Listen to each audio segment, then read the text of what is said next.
제가 지난 2주간 굉장히 바빴는데 한 2주 전에는 우리 한인 총회 미국의 LA에서 열려가지고 여기 이 근처에 있는 한인 목사님들이 글로 다 가셨어요. 그래서 제가 그분들이 좀 주중에 하신 성경 공부를 인도하러 달라고 그래서 여기저기 다녔고, 그래서 오클랜드의 교회에 올라가서 제가 거기서 성경 공부 특강도 좀 했고요.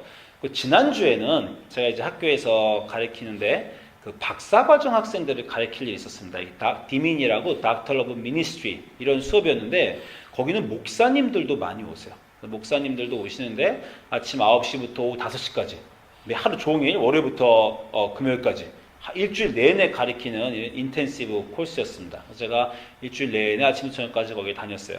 그래서 이제 목사님들과 거기 새로운 교인들 만나서 제가 성경을 가르쳤는데 아시겠지만 제가 구약 박사를 했습니다.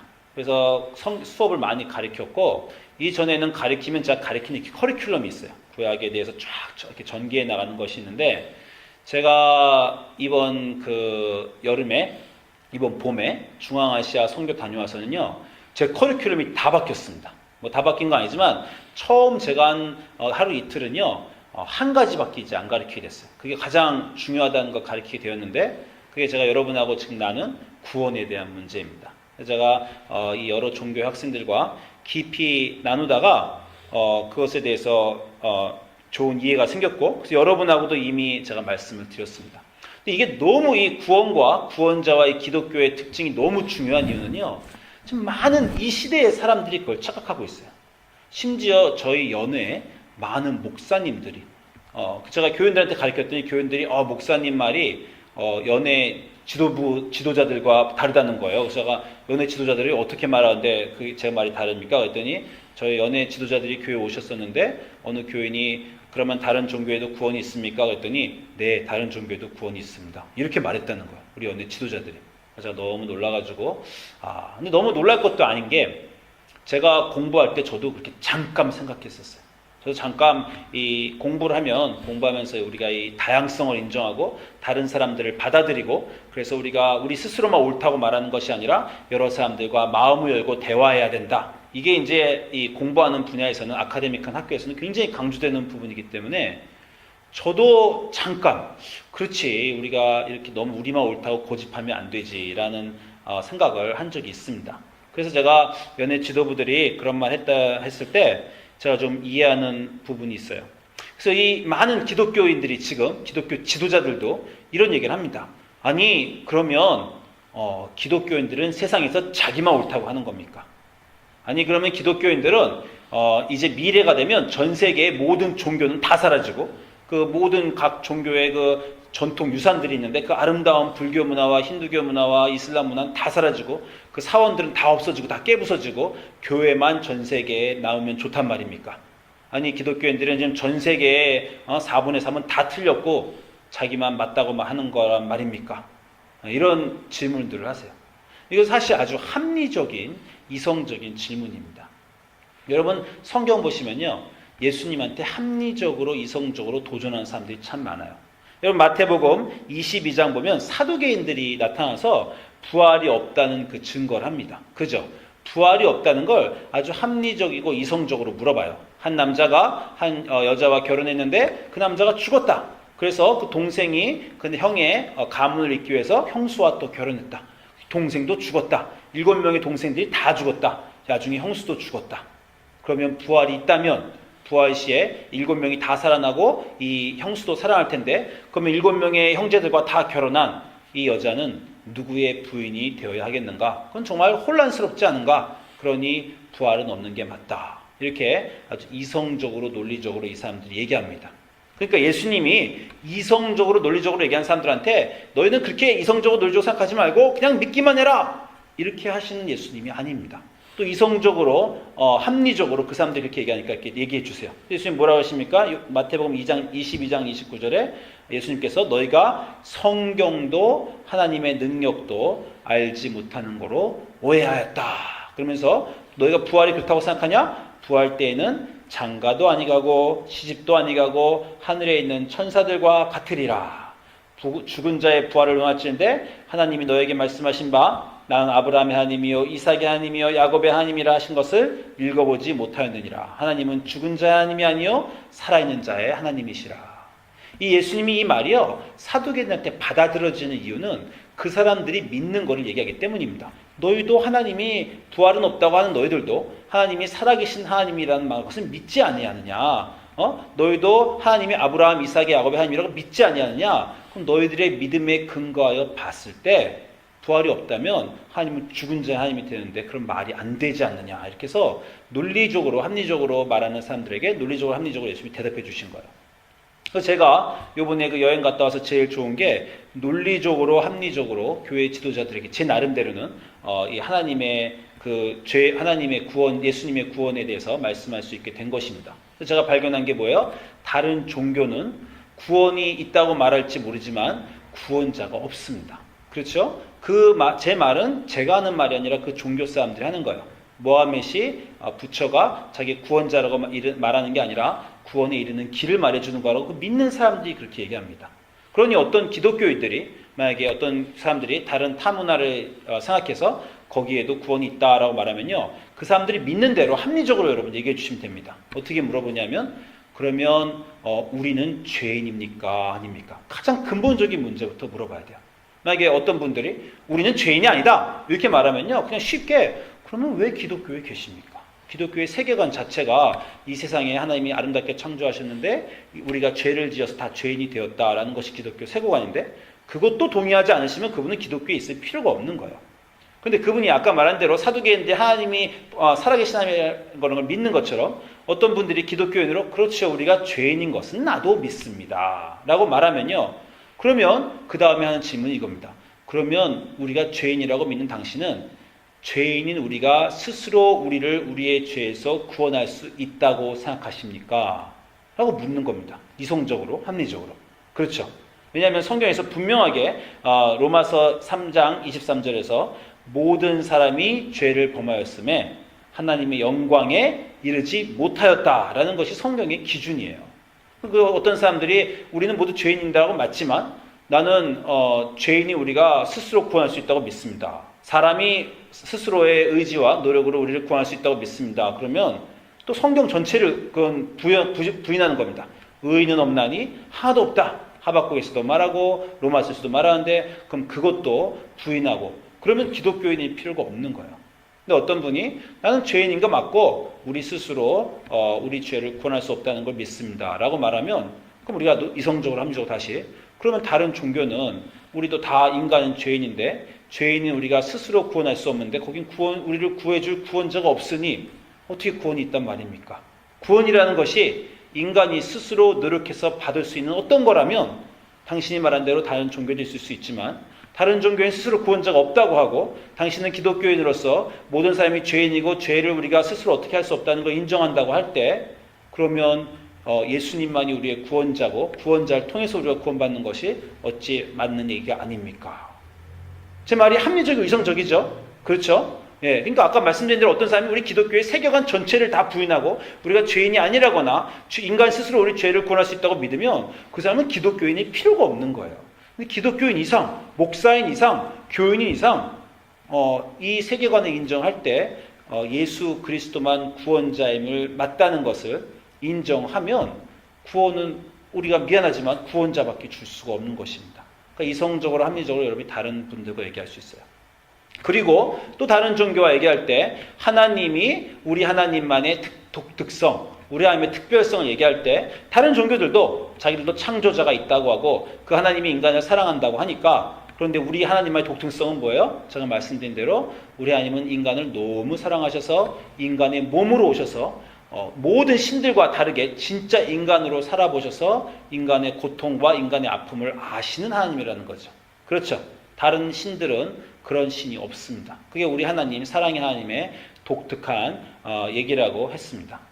제가 이렇게 가르치면 사람들이 여전히 고개를 갸웃갸웃해요. 제가 이걸 좀 주중에 있었던 일입니다. 어떤 학생들한테 기독교를 믿긴 믿는데 영 뭔가 안 맞다고 생각하는 거예요.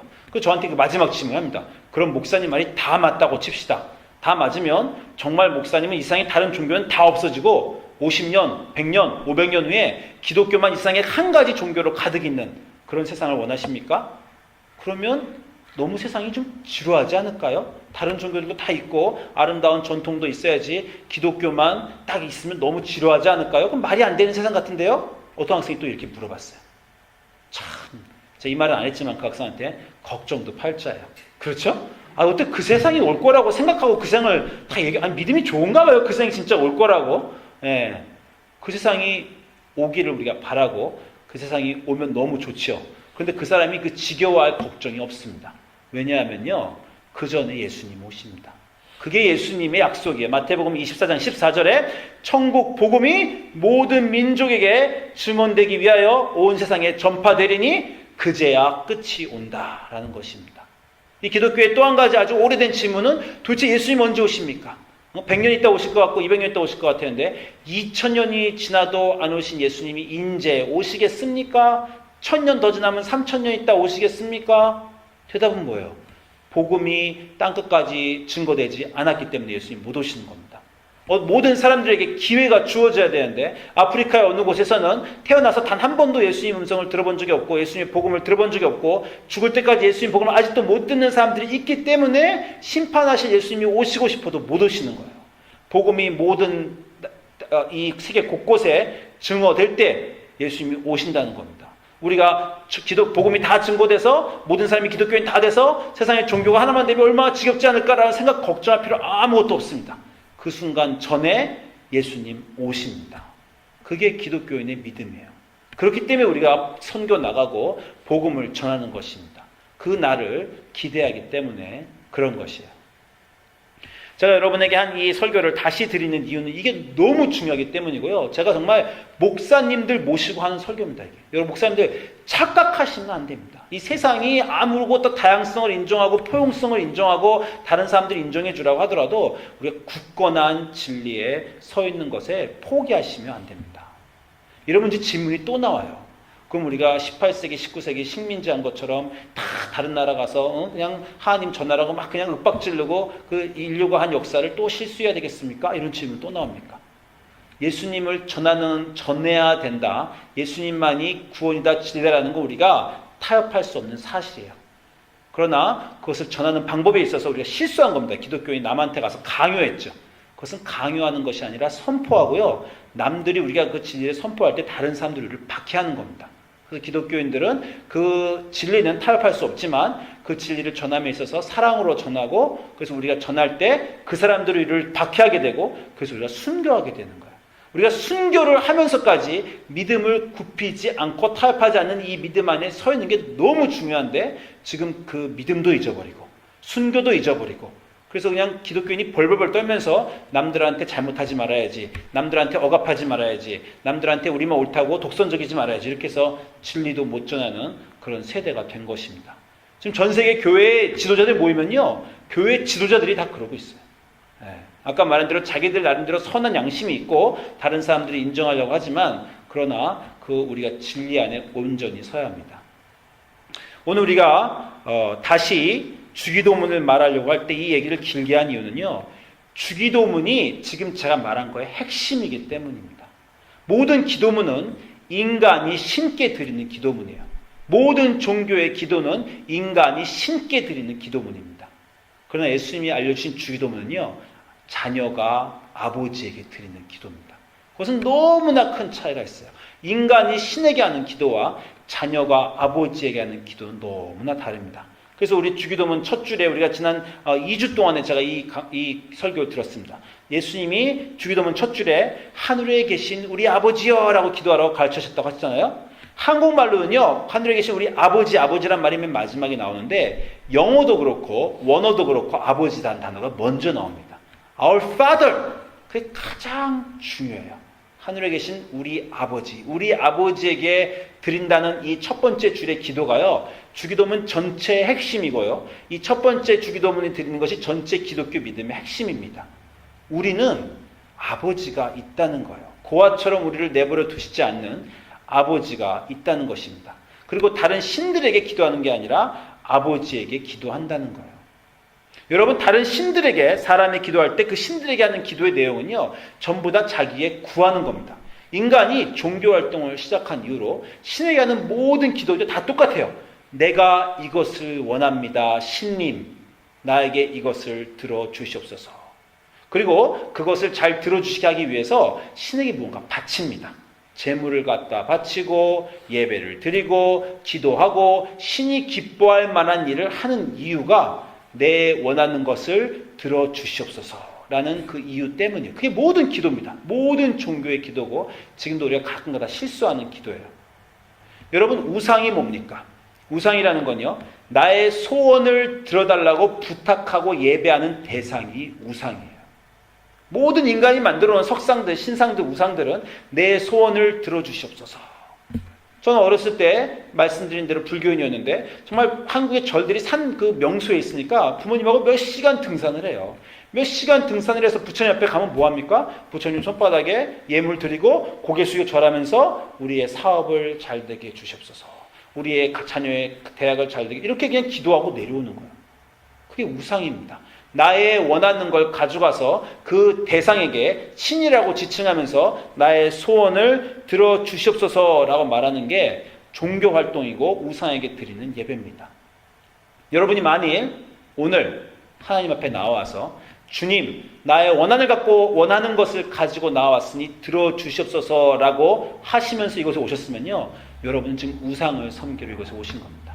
여러분이 하나님이란 이름에게 부탁하든지 십자가를 보면서 부탁하든지 상관없습니다. 십자가를 보면서 부탁하도 하나님의 이름을 부르면서 부탁하도 그 대상을 향해서 이것이 내가 원하는 것이니 그 원하는 것을 신이여 예수님이여 들어주시옵소서. 그러면 우리는 아직도 그냥 일반 종교, 우상을 섬기는 그런 종교에 불과합니다. 여러분, 주기도문을 가르쳐 주실 때 예수님이 주기도문을 가르쳐 주신 이유가 마태복음에서 이거예요. 우리가 지난번에 한 대로 기도할 때 이방인과 같이 중언부언하지 말라. 이방인이 중언부언하는 이유는 뭐예요? 소원이 너무 많기 때문입니다. 여러분, 지금 기도의 소원을 말씀해 보세요. 그럼 막 10가지, 20가지 우리 가족이 잘 되게 해주시고 내 직장이 잘 되게 해주시고 아픈 사람이 낫게 해주시고 내가 평안하게 해주시고 애들이 건강하게 해주시고 애들이 좋은 데 가게 해주시고 애들이 좋은 친구 만나게 해주시고 내 이웃이 잘 되게 해주시고 내 집값이 어떻게 되게 해주시고 그냥 소원의 리스트를 쫙 말하잖아요. 이방인들이 많은 기도를 하는 이유는 소원이 너무 많기 때문이라는 거예요. 그래서 중언부언한다는 겁니다. 그 많은 소원을 갖고 오는 일반 신도들에게 예수님이 딱 찔리시는 말이 너희가 기도하는 것은 신에게 하는 게 아니라 아버지에게 하는 것이다. 아버지는 마태복음 6장 8절에 너희 아버지는 구하기 전에 너희가 있어야 할 것을 아는 그런 아버지다. 이게 주기도문의 전제입니다. 너희는 이렇게 기도할 때 이런 많은 기도의 소원을 드릴 필요가 없는 이유는 너희는 신께 기도하는 게 아니라 우상에 기도하는 게 아니라 너희 아버지께 기도하기 때문이다. 너희 아버지는 자녀를 아신다. 너희 필요한 것을 아신다라는 거예요. 그래서 주신 기도문이 주기도문입니다. 그래서 주기도문 첫째는 반드시 하늘에 계신 우리 아버지여, 나를 잘 아시는 아버지여, 내 모든 것을 아시는 아버지여, 나보다 내게 중요한 것을 더 잘 아시는 아버지여 라고 기도하는 겁니다. 그리고 나면 이제 우리가 두 번째 줄에 들어가는 거예요. 그 아버지에게 너희는 이렇게 기도하도록 해라. 당신의 이름이 거룩히 여김을 받으시오며. 저기 이제 우리 주기도문 보통 외칠 때는 나라가 임하옵시며 뜻이 하늘에서 이루어진 것이 이렇게 외치잖아요. 근데 원어 보면 당신이란 말 다 있습니다. thy name, thy art, thy will 다 영어로도 뜻이 있고요. 원어에서도 당신이란 말이 전미사가 붙어 있어요.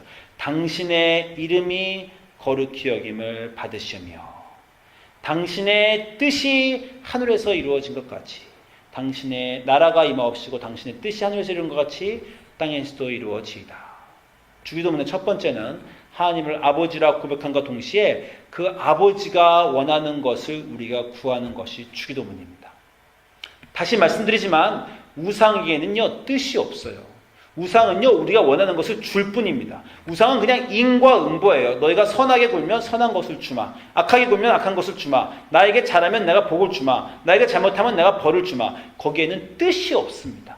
우상은요 인간이 만들어서 나의 원하는 것을 거기 투영한 사물이기 때문에 그 우상에는 우상이 갖고 있는 뜻이 없어요. 나의 뜻만 있습니다. 나의 뜻을 들어줄지 말 들어줄지가 우리가 보통 사람들이 신께 구하는 것의 관건이에요.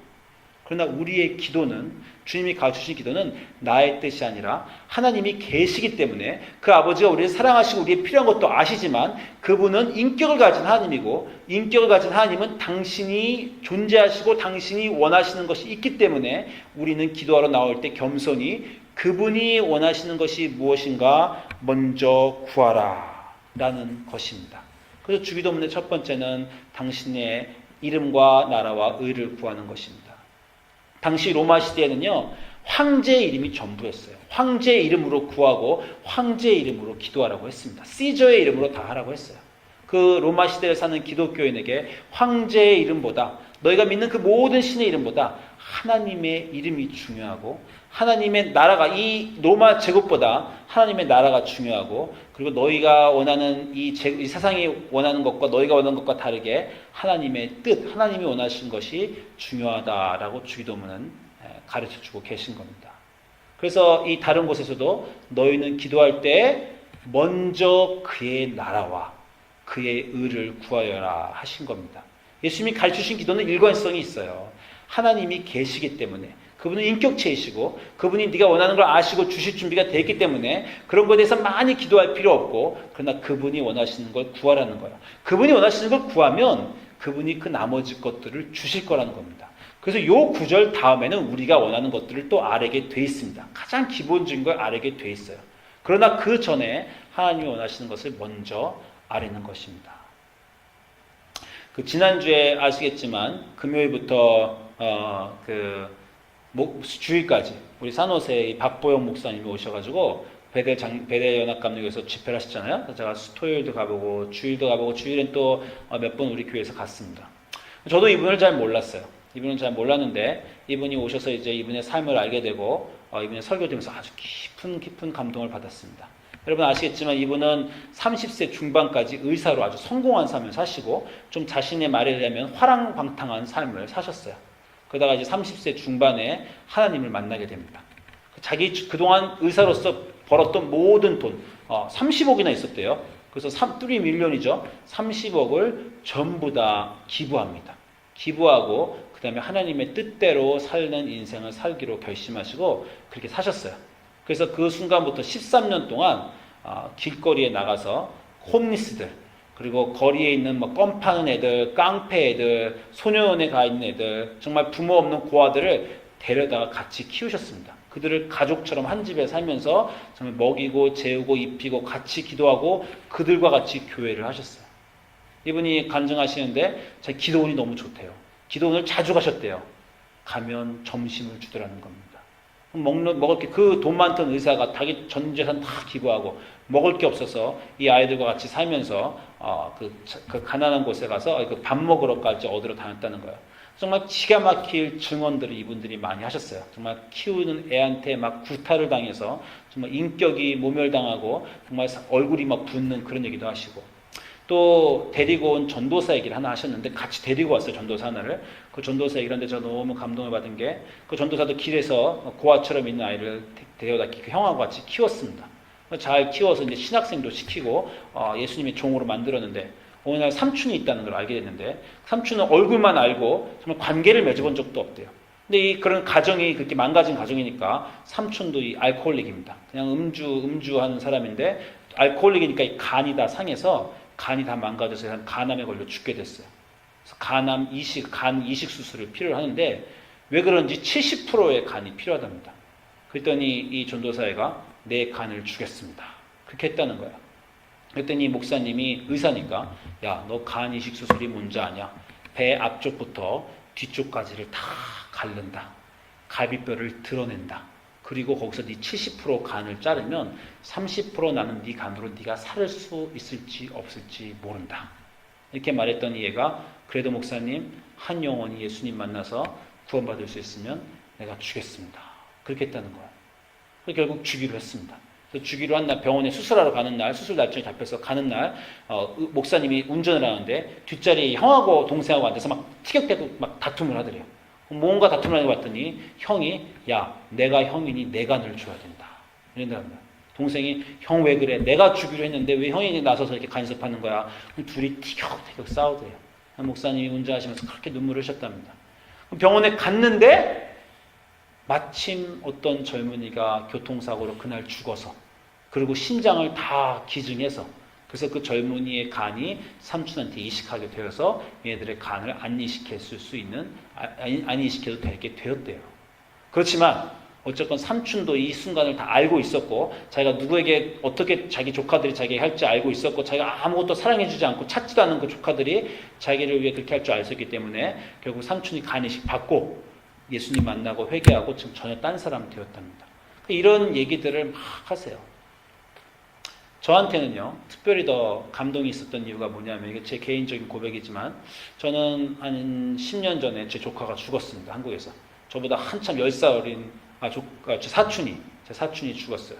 백혈병인지 어떤 병인지, 뇌에 튜머가 있어서 죽었는데, 그때 제가 아주 어렸을 때 사랑하던 조그만 애였는데, 이제 커서 27살 됐는데, 부모님이 이제 전화를 한 거예요. 네 고모 아들이 이렇게 아프단다. 이렇게 여러 개 하시면서 얼핏 그냥 근데 걔가 지금 골수 이식을 해야 된단다. 골수 이식자를 찾는단다.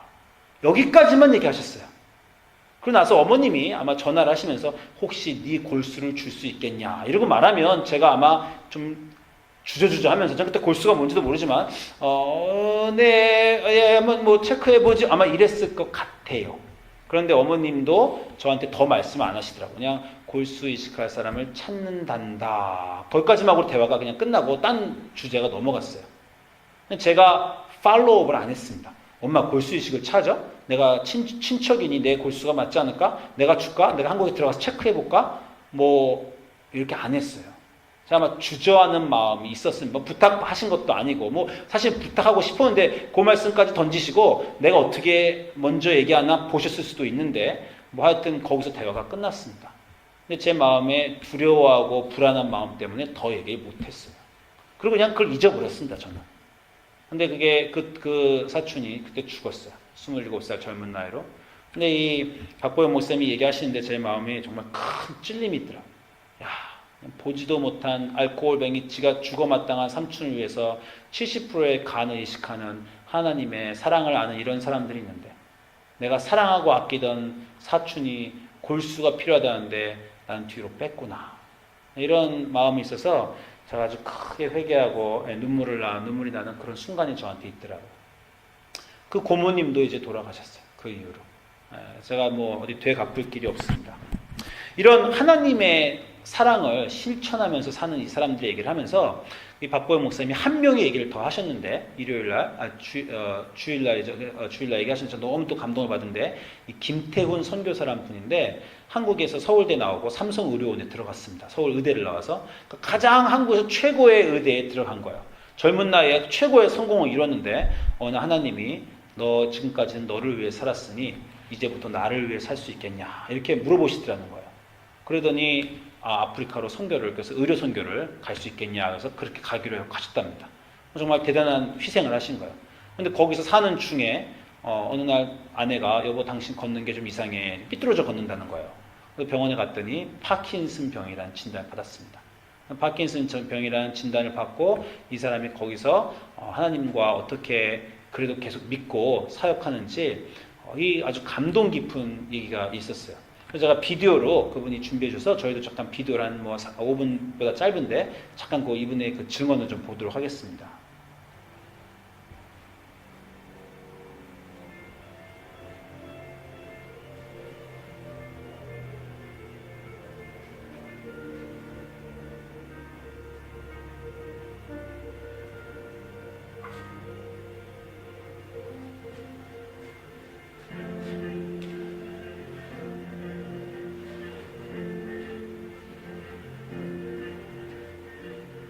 분명한 하나님의 음성이 나에게 들린 게 너가 내가 원하는 곳에 갈 수 있겠니? 라는 음성이었어요.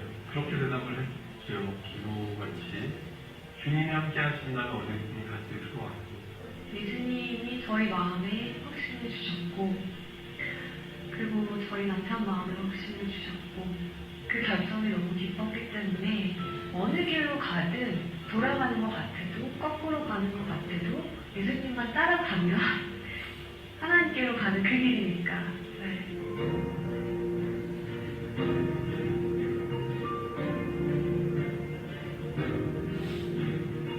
예수님이 떠나시고 나서 본인이 하셨던 일을 할 수 있는 제자들을 키우는 데 집중하셨던 것처럼 현지인 의사들과 직접 피부를 맞대고 그 사람들을 양육하고 제가 한 가지 진료를 할 수 있지만 그 진료를 할 수 있게 한 명, 두 명, 세 명을 키울 수 있다면 그것이 더 맞는 길이 아닌가라고 저는 생각을 하고 있고 그렇게 지금도 확신하고 있어요.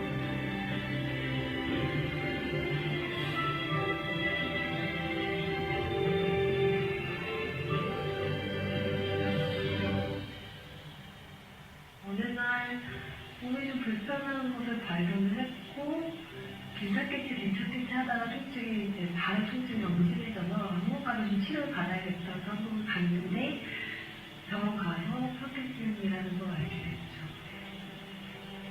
또 나도 어떻게 될까 그리고 저희가 아이도 셋이나 있고 하는 그 가장으로 어떻게 되나 실질적인 고민들이 사실은 많이 됐죠. 근데 너무 그 생각하는 것 자체가 괴로운 거예요.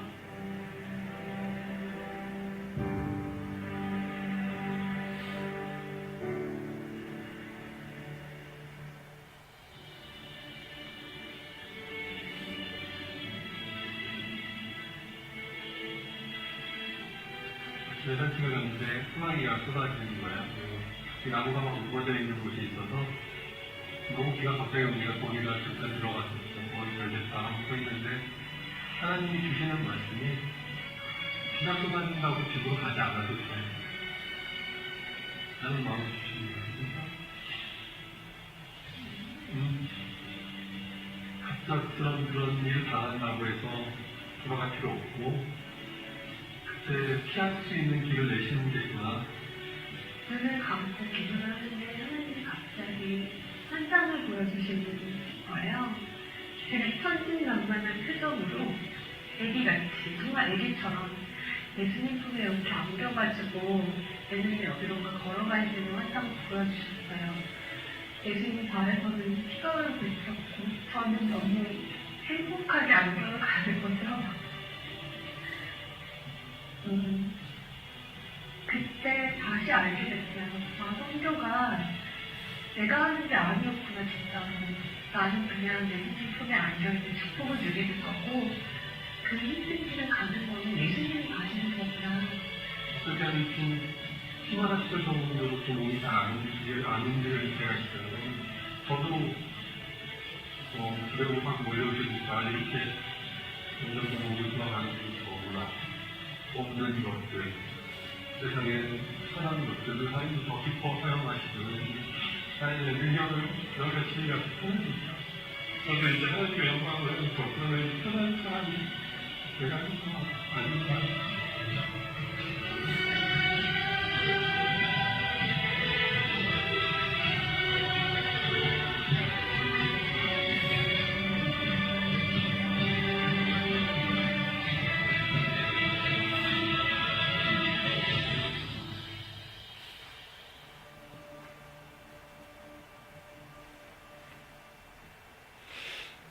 참 감동이죠. 저희 볼 때 너무 감동받고 저도 막 울음이 나오고 했는데 여러분 아까 말씀드린 박보영 목사님이나 김태훈 선교사님이나 둘 다 의사였습니다. 의사로 자기가 세상에서 원하는 것들을 가졌어요. 아마 그분들이 우상에게 나아갔다면 우상에게 자기가 원하는 것들을 얘기했겠죠. 더 큰 병원의 의사로 가고 싶습니다. 더 많은 집을 사고 싶고 더 아이들이 성공했으면 좋겠습니다. 라는 것들을 기도했을 겁니다. 그러나 그것들은 우리가 다시 말씀드리면 우상에게 하는 기도예요. 우상이 아니라 우리가 아버지가 아니라 우리가 원하는 것들을 투영하는 그런 신들에게 내 삶에 이러이러한 원하는 것들을 주시옵소서라고 하는 겁니다. 그러나 우리가 아버지에게 나아가 기도하면요. 우리가 원하는 것이 아니라 이 아버지가 우리가 가장 중요한 것을 아시니까 이 아버지가 원하는 것을 물어보는 단계까지 성장하게 됩니다.